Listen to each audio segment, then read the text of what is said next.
spend most of our lives functioning in states of lower consciousness, where what we're principally concerned with is ourselves, our survival, and our own success narrowly defined. Ordinary life rewards practical, unintrospective, self-justifying outlooks that are the hallmarks of lower consciousness.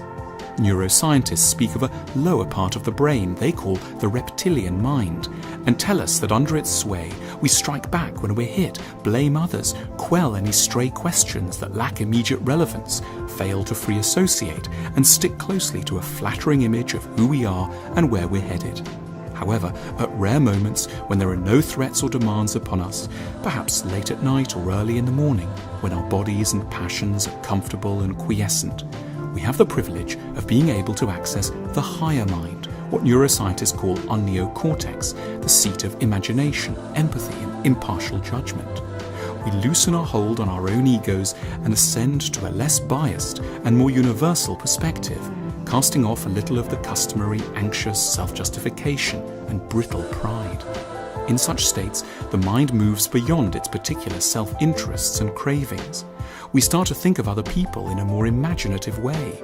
Rather than criticize and attack, we're free to imagine their behavior being driven by pressures derived from their own more primitive minds, which they're generally in no position to tell us about. Their temper or viciousness are, we now see, symptoms of hurt rather than of evil. It's an astonishing gradual evolution to develop the ability to explain others' actions by their distress rather than simply in terms of how it affects us. We perceive that the appropriate response to humanity is not fear, cynicism, or aggression, but always, when we can manage it, love. At such moments, the world reveals itself as quite different, a place of suffering and misguided effort, full of people striving to be heard and lashing out against others, but also a place of tenderness and longing, beauty and touching vulnerability. The fitting response is universal sympathy and kindness. One's own life feels less precious. One can contemplate